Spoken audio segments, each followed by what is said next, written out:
നമ്മൾ വായിച്ച 2 പത്രോസ് 1-ാം അധ്യായം 3-ാം വചനം ഇങ്ങനെയാണ്: തൻ്റെ മഹത്വത്താലും ശ്രേഷ്ഠതയാലും നമ്മെ വിളിച്ചവൻ്റെ പരിജ്ഞാനത്താൽ അവൻ്റെ ദിവ്യശക്തി ജീവനും ഭക്തിക്കും ആവശ്യമായതൊക്കെയും നമുക്ക് ദാനം ചെയ്തിരിക്കുന്നുവല്ലോ. നമുക്ക് ആവശ്യമായതൊക്കെയും നമ്മളുടെ ജീവിതത്തിന്, നമ്മളുടെ പ്രാർത്ഥനാ ജീവിതത്തിന്, ഭക്തിക്ക് ആവശ്യമായതെല്ലാം, ഈ ലോകത്തിൽ ജീവിക്കുന്നതിന് ആവശ്യമായതെല്ലാം ഒരു കാര്യത്തിൽ കർത്താവ് നൽകിയിരിക്കുക. Praise God. ഒരു കാര്യത്തിൽ നമുക്ക് ആവശ്യമായതെല്ലാം നൽകിയിരിക്കുന്നല്ലോ എന്ന് ഈ വചനം നമ്മളോട് സംസാരിക്കുന്നു. ഏത് കാര്യത്തിലാണ്? തൻ്റെ മഹത്വത്താലും ശ്രേഷ്ഠതയാലും നമ്മെ വിളിച്ചവൻ്റെ പരിജ്ഞാനത്താൽ. സ്തോത്രം.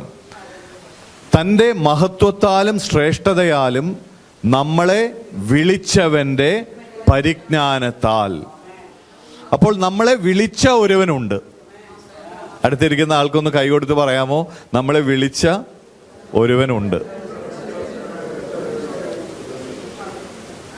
അപ്പുറത്തെ വീട്ടിലെ ശേഖരൻ ചേട്ടനല്ല, ഇപ്പുറത്തുള്ള അയൽവാസിയല്ല, വേറെ ആരുമല്ല നമ്മളെ വിളിച്ചത്. നമ്മളെ വിളിച്ചവൻ മഹത്വവും ശ്രേഷ്ഠതയുമായ യേശു കർത്താവ് നമ്മളെ വിളിച്ചിരിക്കുക. നമ്മളെ വിളിച്ചവൻ്റെ പരിജ്ഞാനത്താൽ. സ്തോത്രം. ലോകത്തിലായിരുന്ന, ലോകത്തിൻ്റെ വഴികളിലായിരുന്ന നമ്മളെ ഓരോരുത്തരെയും പേര് ചൊല്ലി അവൻ വിളിച്ചു. ഓ, ഈ വഴിയിലൂടെ അല്ല നീ പോകേണ്ടത് എന്ന് അവൻ ഉള്ളത്തിൽ സംസാരിച്ചു.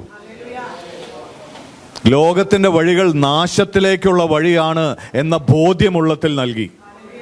അങ്ങനെ വിളിച്ച് അവൻ വേർതിരിച്ചു. നിങ്ങളൊന്ന് ആലോചിച്ച് നോക്കി, അനേകം ആടുകൾ ഒരുമിച്ച് പോകുക.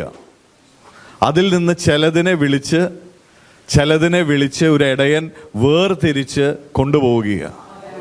അങ്ങനെ വിളിച്ചവൻ്റെ പരിജ്ഞാനത്താലാണ് നമുക്ക് വേണ്ടതെല്ലാം ലഭിക്കുന്നത്.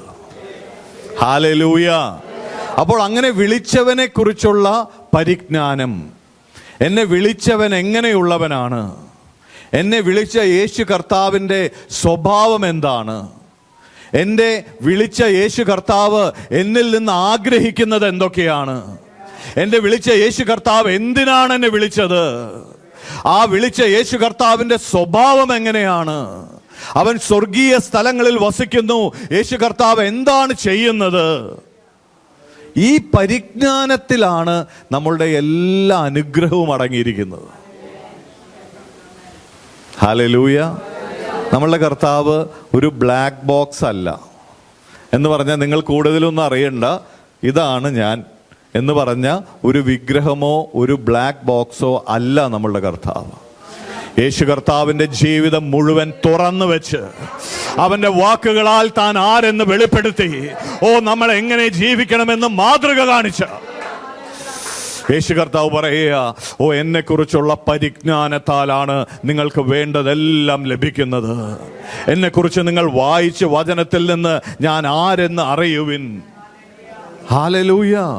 കർത്താവിനെ കുറിച്ചുള്ള പരിജ്ഞാനത്താൽ, അവൻ്റെ ശക്തിയാൽ നമുക്ക് ജീവനും ഭക്തിക്കും വേണ്ടതൊക്കെയും നൽകപ്പെട്ടിരിക്കുക. അപ്പോൾ എവിടെയെങ്കിലും കുറവുണ്ടെങ്കിൽ നമ്മൾ എന്ത് ചെയ്യണം? ഭക്തിക്ക്, എനിക്ക് പ്രാർത്ഥിക്കാൻ ഭക്തിക്ക് കുറവുണ്ട്, ജീവന് വേണ്ട, ഇവിടെ ജീവിക്കുവാൻ വേണ്ട കാര്യങ്ങളിൽ കുറവുണ്ടെങ്കിൽ എന്ത് ചെയ്യണം? ദൈവത്തിൻ്റെ പരിജ്ഞാനം നമ്മളിൽ വരണം. ദൈവത്തെക്കുറിച്ച് നമ്മൾ കൂടുതൽ അറിയുവാൻ ശ്രമിച്ചുകൊണ്ടിരിക്കണം. ഓരോ വചന ശുശ്രൂഷയിലും യേശു കർത്താവിനെയാണ് പ്രസംഗിക്കുന്നത്. നിങ്ങൾ കേൾക്കുന്ന ഈ വചനമെല്ലാം യേശു കർത്താവ് തന്നെയാണ്. ഹല്ലേലൂയ. അവനെക്കുറിച്ച് അറിയുവാൻ. സ്തോത്രം. വചനത്തിലൂടെ, പ്രാർത്ഥനയിലൂടെ, കൂട്ടായ്മയിലൂടെ എത്രത്തോളം കർത്താവിനെ നമ്മൾ അറിയുന്നുവോ അത്രത്തോളം നമുക്ക് വേണ്ടതെല്ലാം അവൻ ഒരുക്കി തന്നുകൊണ്ടിരിക്കുക. ഹല്ലേലൂയ. കരമുയർത്തി കർത്താവിനൊന്ന് സ്തുതിച്ചാട്ടെ. ഒന്ന് പറയാമോ? ഞാൻ കർത്താവിനെ കുറിച്ചുള്ള പരിജ്ഞാനത്തിൽ വളരും. ഒന്ന് പറഞ്ഞേ. ഞാൻ കർത്താവിനെ കുറിച്ചുള്ള പരിജ്ഞാനത്തിൽ വളരും. ഞാൻ അവനെ അന്വേഷിക്കുന്നവനാകും. നമുക്കെല്ലാവർക്കും അറിയുന്ന വചനമാണ്, ആദ്യം അവിടുത്തെ രാജ്യവും നീതിയും അന്വേഷിക്കുക, ബാക്കി സകലതും കൂട്ടിച്ചേർക്കപ്പെടും. നമ്മളുടെ സകല ആവശ്യങ്ങളും അവൻ ചേർത്ത് നൽകും. നമ്മളുടെ കടഭാരങ്ങളുടെ മേൽ അവൻ വിടുതൽ നൽകും. നമ്മളുടെ രോഗങ്ങളുടെ മേൽ അവൻ സൗഖ്യം നൽകും. നമ്മളുടെ ഭവനത്തെ അവൻ അനുഗ്രഹിക്കുക തന്നെ ചെയ്യും. ഹല്ലേലൂയ. എന്നാൽ ആദ്യം അവിടുത്തെ രാജ്യവും നീതിയും അന്വേഷിപ്പിൻ. ആദ്യം യേശു കർത്താവിനെ കുറിച്ച്, അവൻ്റെ പരിജ്ഞാനത്തെക്കുറിച്ച് നമ്മൾ ധ്യാനിച്ചു കൊണ്ടിരിക്കുവിൻ. ഹല്ലേലൂയ, സ്തോത്രം. അതോ ആദ്യം എത്രയൊക്കെ നല്ല റെസ്റ്റോറൻറ്റ്സ് തൃശ്ശൂരുണ്ട്, അന്വേഷണം. അവിടെ ഏതെല്ലാം വിഭവങ്ങളാണ് ലഭിക്കുക, ആ ഓരോ വിഭവങ്ങളുടെയും സ്പെഷ്യാലിറ്റി എന്തൊക്കെയാണ്, അത് ആദ്യം ബേക്ക് ചെയ്തിട്ട് വേണോ അടുത്തതിൽ ചെയ്യുവാൻ, അതോ ആദ്യം അത് ബേക്ക് ചെയ്യുന്നതിന് മുൻപ് ചെയ്യേണ്ട സ്പെഷ്യാലിറ്റീസ് എന്തൊക്കെയാണ്? അതിന് വേറൊരു വിഭാഗം, എന്തൊക്കെ വസ്ത്രങ്ങളാണ് ഈ ലോകത്ത്, ഏതൊക്കെ പുതിയ പാറ്റേൺ ആണ് വന്നിട്ടുള്ളത്, വളരെ അന്വേഷണത്തിലാണ്. എന്തെല്ലാം വ്യക്തികൾ എന്തെല്ലാം കാര്യങ്ങൾ ലോകത്ത് ചെയ്തുകൊണ്ടിരിക്കുന്നു, അവർ ഏതെല്ലാം സ്ഥലങ്ങളിൽ പോകുന്നു, ആ സ്ഥലങ്ങളുടെ എല്ലാം പ്രത്യേകതകൾ എന്തൊക്കെയാണ്, ഇതൊക്കെയാണോ അന്വേഷിക്കേണ്ടത്? ആദ്യം അവിടുത്തെ രാജ്യവും നീതിയും അന്വേഷിക്കുവിൻ. യേശു ക്രിസ്തുവിനെ കുറിച്ചുള്ള പരിജ്ഞാനത്താലാണ്, ആ അറിവിനാലാണ് തൻ്റെ ദിവ്യശക്തി നമുക്ക് ആവശ്യമുള്ളതെല്ലാം തരുന്നത്. ഒരു തീരുമാനം എടുത്തൊന്ന് പറഞ്ഞ കർത്താവിനോട്, ഈ എല്ലാവരും ചെയ്ത കാര്യങ്ങൾ നോക്കി മറ്റ് പലതിനും സമയം കളയുന്ന നേരം എൻ്റെ കർത്താവിനെ ഞാൻ അറിയും. ഒന്ന് പറഞ്ഞേ, എൻ്റെ കർത്താവിനെ ഞാൻ അറിയും. എൻ്റെ കർത്താവിൻ്റെ പരിജ്ഞാനത്തിൽ ഞാൻ വളരും. പറയ്, വായ തുറന്നൊന്ന് പറ. ആമേൻ, ആമേൻ.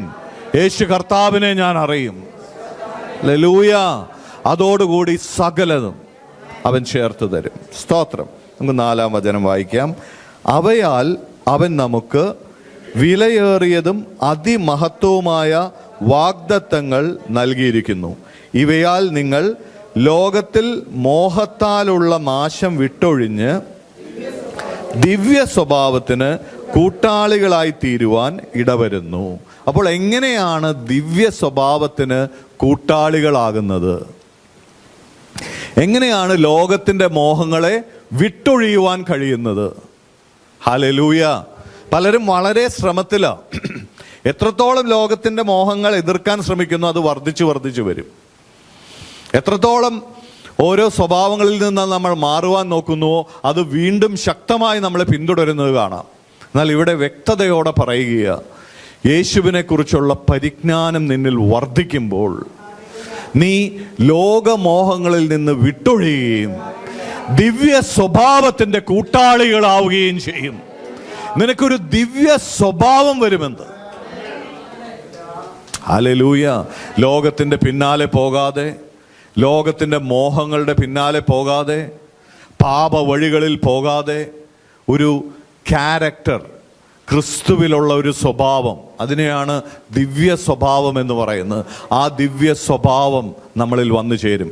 എത്രത്തോളം നമ്മൾ ക്രിസ്തുവിനെ അറിയുന്നുവോ, എത്രത്തോളം വചനം നമ്മൾ കേൾക്കുന്നുവോ, എത്രത്തോളം ദൈവസഭയോട് ചേർന്ന് നിൽക്കുന്നുവോ. സഭ ക്രിസ്തുവിൻ്റെ ശരീരമാണ്. ആ ശരീരത്തോട് ചേർന്നിരിക്കുമ്പോൾ നോക്ക്, നമ്മളെ ദൈവം തെരഞ്ഞെടുത്ത് ഒരു സഭയിൽ ആക്കി വെച്ചിരിക്കുക. നിങ്ങൾ യാദൃശ്ചികമായി ഇവിടെ വന്നിരിക്കുകയല്ല സംഭവിക്കുന്നത്. കർത്താവാണ് നിന്നെ വിളിച്ചത്. അതുകൊണ്ട് ആ 3-ാം വചനം പറഞ്ഞ്, നിന്നെ വിളിച്ചവൻ്റെ ശ്രേഷ്ഠതയും മഹത്വവും. നിന്നെ വിളിച്ചതാണ്. ഒന്ന് പറയാം, അടുത്തിരിക്കുന്ന ആൾ തട്ടിയിട്ടൊന്ന് പറഞ്ഞേ, നിന്നെ വിളിച്ചതാണെന്നൊന്ന് പറഞ്ഞു. You are invited. യേശു കർത്താവ് വിളിച്ചിട്ടാണ് വന്നിരിക്കുന്നത്. ആരെങ്കിലും എന്താ ഇവിടെ എന്ന് ചോദിച്ചാൽ എന്ത് പറയണം? യേശു കർത്താവ് വിളിച്ചിട്ടാണ് ഞാനിവിടെ വന്നിരിക്കുന്നത്. എന്നെ വിളിച്ചവൻ മഹത്വമുള്ളവനും ശ്രേഷ്ഠതമുള്ളവനുമാണ്. യേശു കർത്താവാണ് എന്നെ വിളിച്ചിരിക്കുന്നത്. ഹല്ലേലൂയ, സ്തോത്രം. ആ വിളിച്ചവന്റെ പരിജ്ഞാനം, ആ വിളിച്ചവനെ കുറിച്ചുള്ള അറിവ്, വചനത്തിലൂടെ എത്രത്തോളം നമ്മൾ യേശുവിനെ അറിയുന്നുവോ അത്രത്തോളം ലോകത്തിൻ്റെ മോഹങ്ങളിൽ നിന്ന് നമ്മൾ മാറി നിൽക്കുവാനിടയാകും. ഹല്ലേലൂയ, സ്തോത്രം, പ്രൈസ് ഗോഡ്. ബുദ്ധിയുള്ളവർ യുദ്ധം ചെയ്യുന്നത് അങ്ങനെയാണ്. സ്തോത്രം. ശത്രു പലതും കാണിച്ചുകൊണ്ടിരിക്കുമ്പോൾ ശത്രുവിനെ നോക്കി നമ്മളിങ്ങനെ പറയുമല്ലേ, നാട്ടിൽ ഈ ഒരു പട്ടി കുരയ്ക്കുകയാണെങ്കിൽ നമ്മൾ കൂടെ നിന്ന് കുരയ്ക്കരുതെന്ന് പറയും. ശത്രു എങ്ങനെ പറയാ, കേട്ട് കുരയ്ക്കരുതെന്ന് പറയും. സ്തോത്രം. അപ്പോൾ അത് നോക്കി നമ്മളുടെ യുദ്ധം ചെയ്യുന്നത് ബുദ്ധിയുള്ളവർ എങ്ങനെയാണെന്ന് വെച്ചാൽ, ശത്രുവിനെ ജയിക്കുന്നത് ക്രിസ്തുവിനെ കുറിച്ചുള്ള പരിജ്ഞാനത്തിൽ വളരുമ്പോൾ, അവനെക്കുറിച്ച് നമ്മൾ കൂടുതൽ അറിയുമ്പോൾ, അവൻ്റെ സ്വഭാവം കൂടുതൽ അറിയുമ്പോൾ, ആ ദിവ്യ ശക്തി സകല ലോകമോഹങ്ങളിൽ നിന്നും നമ്മളെ മാറ്റി നിർത്തുകയും ഒരു ദിവ്യ സ്വഭാവം നമുക്ക് നൽകുകയും ചെയ്യും. ഹല്ലേലൂയ. ഒരു ദിവ്യ സ്വഭാവം. ഒന്ന് വായ തുറന്ന് പറഞ്ഞേ, ദിവ്യ സ്വഭാവം. ക്രിസ്തുവിനെ പോലെയുള്ള ഒരു ക്യാരക്ടർ, ഒരു ദിവ്യ സ്വഭാവം അവൻ നമുക്ക് നൽകും. അടുത്തിരിക്കുന്ന ആൾക്ക് കൈ കൊടുത്തെന്ന് പറഞ്ഞേ, ദിവ്യ സ്വഭാവം അവൻ നൽകുമെന്ന് പറഞ്ഞു. ദിവ്യ സ്വഭാവം അവൻ നൽകും. പ്രൈസ് ഗോഡ്, സ്തോത്രം. 5-ാം വചനം വായിക്കാം. ഈ കാരണത്താൽ നിങ്ങൾ എല്ലാ പ്രയത്നവും ചെയ്തുകൊണ്ട് ഇവ ചേർത്തുകൊള്ളുവിൻ. അതുകൊണ്ട് ദിവ്യ സ്വഭാവം നമുക്ക് കർത്താവ് നൽകും. ലോകമോഹങ്ങളിൽ നിന്ന് നമ്മൾ മാറി നിൽക്കും. സ്തോത്രം. നല്ല സന്തോഷവും സമാധാനവും നമ്മൾ അനുഭവിക്കും. നിത്യതയുടെ കുറിച്ചുള്ള ഉറപ്പ് നമുക്ക് ലഭിക്കും. ജീവനും ഭക്തിക്കും വേണ്ടതെല്ലാം അവൻ ചേർത്ത് തരും. അതുകൊണ്ട് നിങ്ങൾ എന്ത് ചെയ്യണം? നിങ്ങൾ എല്ലാ പ്രയത്നവും ചെയ്തുകൊണ്ട് ഇവ ചേർത്തുകൊള്ളുവിൻ. അതുകൊണ്ട് നമ്മളുടെ അധ്വാനമെല്ലാം ഈ താഴെ പറയുന്നത് നമ്മളിൽ ചേർക്കുവാനായിരിക്കണം. ഹല്ലേലൂയ. ഈ കാര്യങ്ങളെല്ലാം കർത്താവിൽ നിന്ന് ലഭിക്കുന്നത് കൊണ്ട്, സ്വർഗീയ സമാധാനം അനുഭവിക്കുന്നത് കൊണ്ട്, സ്തോത്രം, ദിവ്യ സ്വഭാവം ലഭിക്കുന്നത് കൊണ്ട്, നമുക്ക് വേണ്ടതെല്ലാം അവൻ ഒരുക്കി തരുന്നത് കൊണ്ട്, നിങ്ങൾ എല്ലാ പ്രയത്നവും ചെയ്യേണ്ടത് ഈ താഴെ പറയുന്നവ ചേർത്തുകൊള്ളുവാനാണ്. Praise God. ഇനി താഴെ പറയുന്നത് എന്താണെന്ന് നോക്കാം. എല്ലാ പ്രയത്നവും കുറെ ബാങ്ക് ഡെപ്പോസിറ്റ് ചേർത്ത് വെക്കണമെന്നുള്ളതാണോ? എല്ലാ പ്രയത്നവും വല്ലവിധേനയും നമ്മളുടെ പേര് ഉയർത്തണം എന്നുള്ളതാണോ? വല്ലവിധേനയും ലോകരാജ്യങ്ങളിലെല്ലാം യാത്ര ചെയ്ത് നിങ്ങൾ എല്ലാ ലോകവും കാണണമെന്നാണോ? അപ്പോൾ എന്തിനാണ് നമ്മൾ പ്രയത്നിക്കേണ്ടത്? ഇവിടെ പറയുക, എല്ലാ പ്രയത്നവും ഈ വക ചേർത്ത് കൊള്ളുവാനാണ് ചെയ്യേണ്ടത്. എന്തൊക്കെയാണ് ചേർത്ത് കൊള്ളേണ്ടത്? നമുക്ക് വായിക്കാം. ഒന്ന് വായിക്കാമോ? വീര്യവും ഒരു മിനിറ്റ്. ഈ കാരണത്താൽ നിങ്ങൾ എല്ലാ പ്രയത്നവും ചെയ്തുകൊണ്ട് ഇവ ചേർത്തുകൊള്ളുവിൻ. നിങ്ങളുടെ വിശ്വാസത്തോട് വീര്യവും. ചില എന്റെ ട്രാൻസ്ലേഷനിലാണെങ്കിൽ നിങ്ങളുടെ വിശ്വാസത്തോട് സ്വഭാവ ശ്രേഷ്ഠതയും. അപ്പോൾ ആദ്യം നമുക്ക് ലഭിക്കുന്നത് എന്താ? വിശ്വാസമാണ്. Praise God. ദൈവം നമ്മുടെ ആത്മാവിൽ ആദ്യമായിട്ട് ഈ വചനം കേട്ടുകൊണ്ടിരിക്കുമ്പോൾ, ബൈബിൾ വായിക്കുമ്പോൾ, നമ്മളുടെ ആത്മാവിലേക്ക് ദൈവം വിശ്വാസത്തെ പകരും. ഇത് ബുദ്ധി കൊണ്ടല്ല വിശ്വാസം ലഭിക്കുന്നത്. ഇതെല്ലാം വായിച്ച് എന്നാ ശരി ഇത് വിശ്വസിക്കാം, അങ്ങനെയല്ല നമുക്ക് വിശ്വാസം ലഭിക്കുന്നത്. വിശ്വാസം യേശു കർത്താവ് തരുന്ന ഒരു ദാനമാണ്. ഹല്ലേലൂയ. അത് നമ്മളുടെ ഉള്ളത്തിലേക്ക് അവൻ പകരും. ഈ വചനങ്ങൾ കേൾക്കുമ്പോൾ ഇത് ജീവനുള്ള വചനമാണ് എന്ന് നിന്റെ ഉള്ളം സ്ഥിരീകരിക്കും. ഹല്ലേലൂയ. ആ വിശ്വാസത്തോട് എന്താണ് ചേർക്കേണ്ടത്? നിങ്ങൾ എല്ലാ പ്രയത്നവും ചെയ്തുകൊണ്ട് ഇവ ചേർത്തുകൊള്ളുവിൻ. നിങ്ങളുടെ വിശ്വാസത്തോട് സ്വഭാവ ശ്രേഷ്ഠതയും. എല്ലാവരും ഒന്ന് പറയാമോ? സ്വഭാവ ശ്രേഷ്ഠത. അപ്പോൾ വിശ്വാസത്തിൽ വന്ന നമ്മളെല്ലാവരും അധികവും പ്രയത്നിക്കേണ്ടത് എന്തിനാണ്? വിശ്വാസത്തോടു കൂടി ഒന്ന് ചേർക്കണം. ഹല്ലേലൂയ. വിശ്വാസത്തിൽ വന്നു, അതിനോടുകൂടി വിശ്വാസത്തോട് സ്വഭാവ ശ്രേഷ്ഠതയും. സ്തോത്രം. വിശ്വാസത്തിൽ വന്നു, വായ തുറന്ന് സംസാരം തുടങ്ങിയാൽ സ്വഭാവ ശ്രേഷ്ഠത പോയിട്ട് കേട്ടു നിൽക്കാൻ പറ്റാത്ത അവസ്ഥ. അപ്പോൾ അങ്ങനെയാണ് നമ്മളുടെ ജീവിതമെങ്കിൽ ഇന്ന് മേക്ക് എ പോസ്, നിർത്തി വിശ്വാസത്തോട് എനിക്ക് സ്വഭാവ ശ്രേഷ്ഠത ചേർക്കണം. ഹല്ലേലൂയ. ഞാൻ വിശ്വാസത്തിൽ വന്നു, എന്നാൽ എൻ്റെ സ്വഭാവം ക്രിസ്തുവിൻ്റെ സ്വഭാവത്തോട് അനുരൂപപ്പെട്ടുകൊണ്ട് വരണം. സ്തോത്രം. ഒരു വ്യക്തിയുടെയും സ്വഭാവമല്ല നമ്മൾ പിൻപറ്റേണ്ടത്, ഒരു വ്യക്തിയുമല്ല നമ്മൾ അനുഗമിക്കുന്നത്. സ്തോത്രം. നിത്യനായി വാഴുന്ന, ഭൂമിയിൽ മനുഷ്യനായി വന്ന് തന്നെ തന്നെ വെളിപ്പെടുത്തിയ യേശു കർത്താവിലേക്കാണ് നമ്മൾ നോക്കുന്നത്. അവൻ്റെ സ്വഭാവത്തോടാണ് നമ്മൾ ചേരുവാൻ ശ്രമിക്കുന്നത്.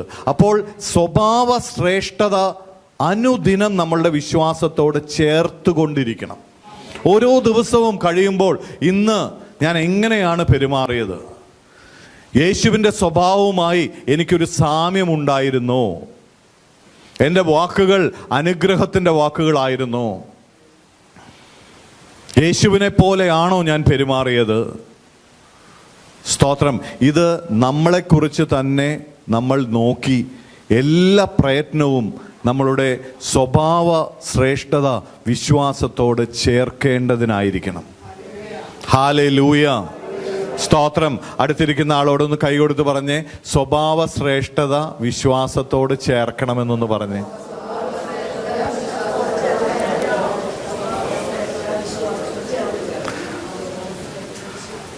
ഒന്ന് ചിരിച്ചിട്ടൊക്കെ മുഖത്ത് നോക്കുമ്പോൾ പേടിയാകുന്ന പോലെ അവരോട് പറഞ്ഞു കഴിഞ്ഞാൽ സ്വഭാവ ശ്രേഷ്ഠത ചേർക്കാൻ അവർക്ക് പറ്റില്ല. നമ്മൾ വിശ്വാസികൾ എന്ന് പറയുമ്പോൾ നമ്മളുടെ മുഖത്തിൽ, നമ്മളുടെ ഭാവത്തിൽ എല്ലാം ആ വിനയം വെളിപ്പെടണം, കർത്താവിനോടുള്ള താഴ്മ ഉണ്ടായിരിക്കണം, സംസാരത്തിൽ സ്നേഹമുണ്ടായിരിക്കണം. ആ സ്വഭാവ ശ്രേഷ്ഠത വിശ്വാസത്തോട് ചേർക്കണം. കരമുയർത്തി കർത്താവിനെ സ്തുതിച്ചാൽ. ഹല്ലേലൂയ. അതേ വചനം തുടർന്ന് വായിക്കാം. സ്വഭാവ ശ്രേഷ്ഠതയോട് പരിജ്ഞാനവും. ഓക്കെ, വിശ്വാസത്തോട് സ്വഭാവ ശ്രേഷ്ഠതയും, ഇനി സ്വഭാവ ശ്രേഷ്ഠതയോട് പരിജ്ഞാനവും. അപ്പോൾ ആദ്യം വിശ്വാസം, അതിനോട് നമ്മൾ എന്ത് ചേർത്തു? സ്വഭാവ ശ്രേഷ്ഠത. ആദ്യം സവോള അരിഞ്ഞു, പിന്നെ തക്കാളി ചേർത്തു, ഒരു നല്ല കറി ഉണ്ടാക്കാൻ പോവുക. ഹല്ലേലൂയ. അപ്പോൾ വിശ്വാസത്തോട് സ്വഭാവ ശ്രേഷ്ഠതയും, സ്വഭാവ ശ്രേഷ്ഠതയോട് പരിജ്ഞാനവും. ഹല്ലേലൂയ. കാരണം പിന്നെ മസ്റ്റാണ് പരിജ്ഞാനം. കാരണം സ്വഭാവ ശ്രേഷ്ഠത അല്ലെങ്കിൽ നിലനിൽക്കുകയില്ല.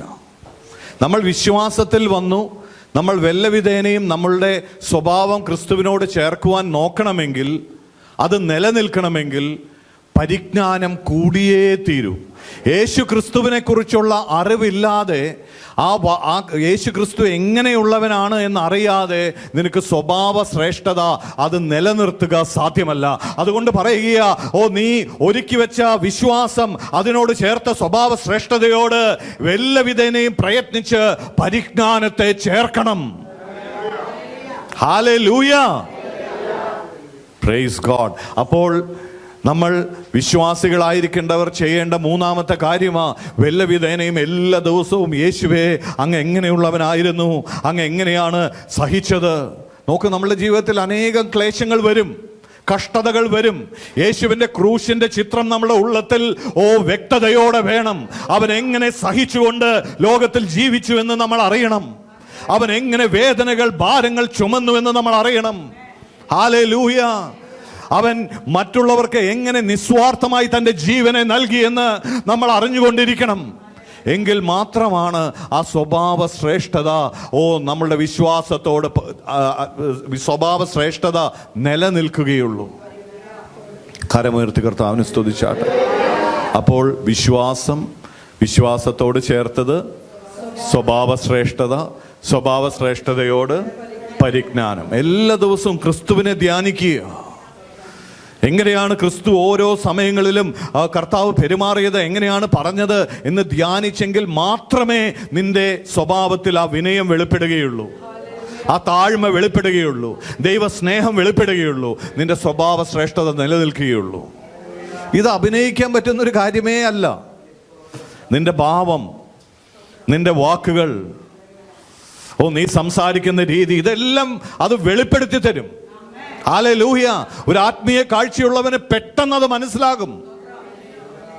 ഹല്ലേലൂയ. സ്തോത്രം. തുടർന്ന് വായിക്കാം. പരിജ്ഞാനവും പരിജ്ഞാനത്തോട് ഇന്ദ്രിയ ജയവും. പരിജ്ഞാനത്തോട് ഇന്ദ്രിയ ജയവും. ഹല്ലേലൂയ. എല്ലാവരും ഒന്ന് പറഞ്ഞ് ഇന്ദ്രിയ ജയം. സ്തോത്രം.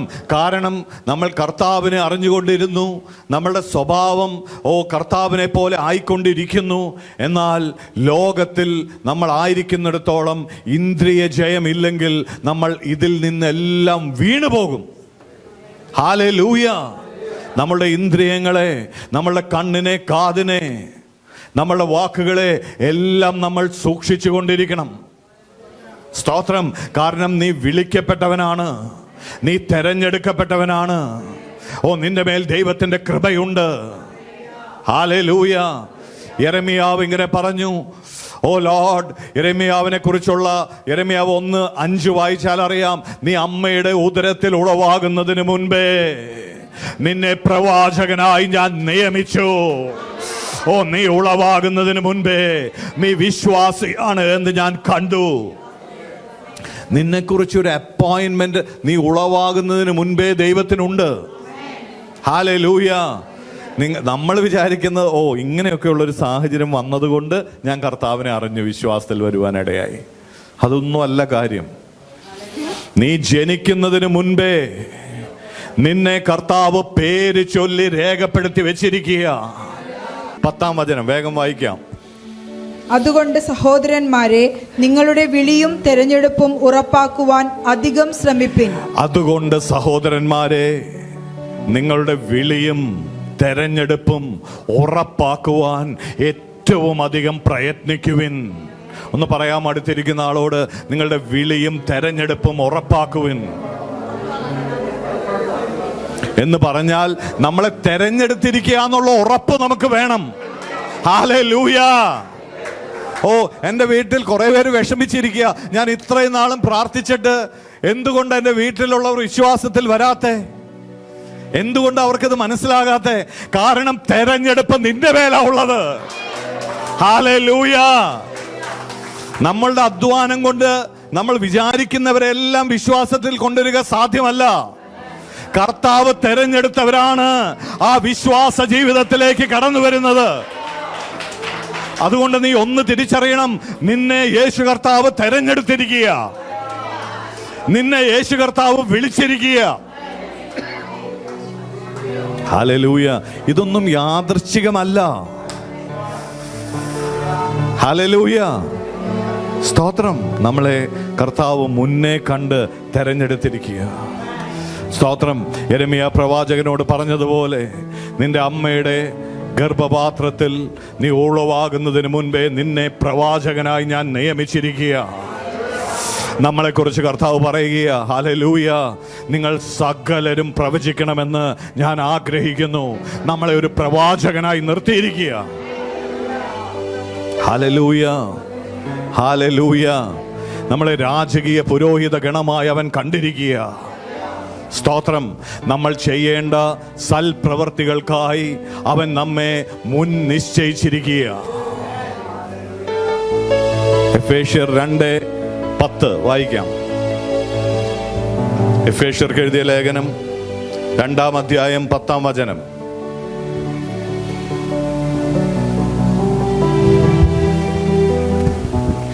നാം അവന്റെ കൈപ്പണിയായി സൽപ്രവൃത്തികൾക്കായിട്ട് ക്രിസ്തുയേശുവിൽ സൃഷ്ടിക്കപ്പെട്ടവരാകുന്നു. നാം അവന്റെ കൈപ്പണിയായി. ഹല്ലേലൂയ. നമ്മൾ എങ്ങനെയൊക്കെയോ രൂപരഹിതമായി പാപത്തിൽ ലോകത്തിൽ ജീവിച്ചിരുന്നവരായിരുന്നു. എന്നാൽ യേശു കർത്താവിൽ വിശ്വസിച്ചപ്പോൾ നീ വീണ്ടും ജനിക്കുവാനിടയായി. ഹല്ലേലൂയ. അവൻ നിന്നെ അവന്റെ കൈപ്പണിയായി പുതുതായി സൃഷ്ടിച്ചു. യേശു കർത്താവ് നിന്നെ പുതുതായി സൃഷ്ടിച്ചു. എന്തിനാ? അവിടെ തന്നെ വായിക്കുക, അവന്റെ കൈപ്പണിയായി. വായിച്ചേ. അവന്റെ കൈപ്പണിയായി സൽപ്രവൃത്തികൾക്കായിട്ട് ക്രിസ്തുയേശുവിൽ സൃഷ്ടിക്കപ്പെട്ടവരാകുന്നു. അവന്റെ കൈപ്പണിയായി സൽപ്രവൃത്തികൾക്കായിട്ട് ക്രിസ്തുയേശുവിൽ നിന്നെ സൃഷ്ടിച്ചു. സന്തോഷമുള്ളവരൊന്ന് കരമുയർത്തി ഹല്ലേലൂയ. ആ സൃഷ്ടിച്ചതിനൊരു പദ്ധതിയുണ്ട്. നോക്ക്, ഇത് എങ്ങനെ സംഭവിക്കുന്നതെന്ന് മനസ്സിലായോ? അവിടെ തന്നെ വായിച്ചാൽ കാണാം, നമ്മളുടെ നല്ല പ്രവൃത്തി കണ്ടല്ല നമ്മളെ തെരഞ്ഞെടുത്തത്. നിങ്ങളൊന്ന് ശ്രദ്ധിച്ച ഒരു നിമിഷം, നമ്മൾ കുറെ നല്ല പ്രവൃത്തിയും ഭക്തിയും കണ്ടല്ല നമ്മളെ തെരഞ്ഞെടുത്തത്. തെരഞ്ഞെടുപ്പ് മുൻ നിശ്ചയിക്കപ്പെട്ടതാ. നീ ഏത് പാപക്കുഴിയിൽ കിടന്നാലും നിന്റെ മേൽ തെരഞ്ഞെടുപ്പുണ്ടെങ്കിൽ കർത്താവ് നിന്നെ അതിൽ നിന്ന് പിടിച്ചു കയറ്റും. ഹല്ലേലൂയ. ഇവിടെ ഇരിക്കുന്ന ഓരോരുത്തരോടും ഞാൻ വ്യക്തമായി പറയുക, നിങ്ങൾ യാദൃശ്ചികമായി ഇവിടെ വന്നിരിക്കുകയല്ല. കർത്താവ് നിന്നെ മുന്നേ കണ്ടതാ, മുൻ നിയമിച്ചതാ. ഹല്ലേലൂയ.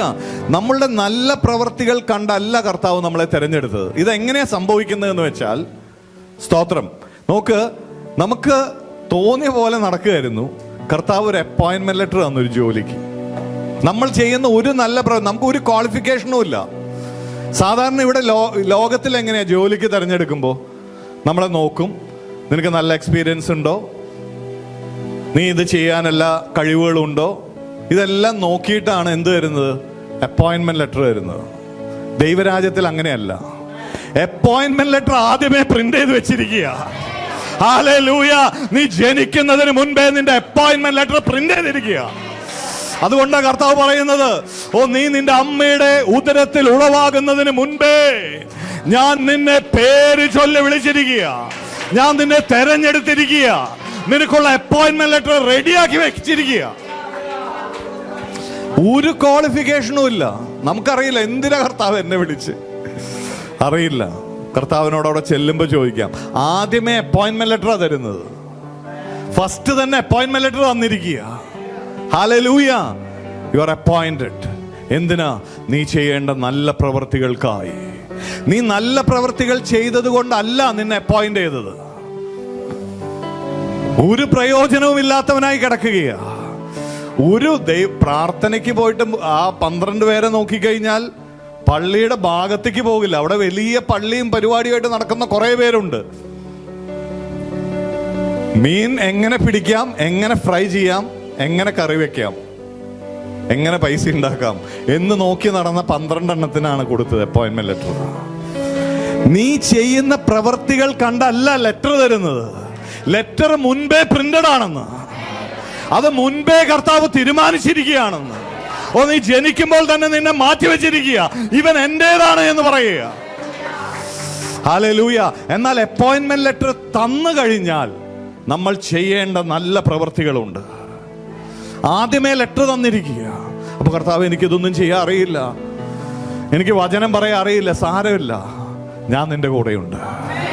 ഹല്ലേലൂയ. കർത്താവേ, എനിക്ക് സാക്ഷിയാകുവാൻ, അങ്ങയുടെ സ്വഭാവം കാണിക്കുവാൻ അറിയില്ല. ഓ നീ ഭയപ്പെടേണ്ട, ഞാൻ നിന്റെ കൂടെയുണ്ടെന്ന്. നിന്റെ ശക്തിയിലല്ല നീ ആശ്രയിക്കേണ്ടത്. ഞാൻ നിന്നെ തെരഞ്ഞെടുത്തെങ്കിൽ ഞാൻ അത് പൂർത്തീകരിക്കുക തന്നെ ചെയ്യും. ഞാൻ നിന്നെ ഒരു നാളും കൈവിടുകയില്ല, ഞാൻ നിന്നെ ഒരു നാളും ഉപേക്ഷിക്കുകയില്ല, ഞാൻ നിന്റെ കൂടെ നിന്നെ വഴി നടത്തും. ഓ കർത്താവേ, ഈ അപ്പോയിന്റ്മെന്റ് ലെറ്റർ എഴുതിയ ജോലി ഒന്നും എനിക്ക് ചെയ്യാറിയില്ല. എനിക്ക് വചനം പ്രസംഗിക്കാൻ അറിയില്ല. എനിക്ക് അനേകരോട് ജീവിത സാക്ഷ്യം പറഞ്ഞ് ഒരു സ്വഭാവം കാണിക്കുവാൻ അറിയില്ല കർത്താവേ. എനിക്ക് അനേകരെ ശിഷ്യരാക്കുവാൻ അറിയില്ല. സാരമില്ല, നീ അപ്പോയിന്റഡ് ആണ്. നീ ഇത് ചെയ്യുവാൻ നിയോഗിക്കപ്പെട്ടവനാണ്. നമ്മൾ ചെയ്യേണ്ട സൽപ്രവർത്തികൾക്കായി അവൻ കൈപ്പണിയാൽ നമ്മളെ രൂപാന്തരപ്പെടുത്തി. അവൻ നമ്മളെ തെരഞ്ഞെടുത്തു, അവൻ നമ്മളെ ജനിപ്പിച്ചു. ഹല്ലേലൂയ. സ്തോത്രം. പ്രവചിക്കേണ്ടതിന്, അനേകരോട് സുവിശേഷം പറയേണ്ടതിന്, ഓ നിന്റെ ജീവിതം സ്വഭാവ രൂപാന്തരം ഉണ്ടാകേണ്ടതിന്,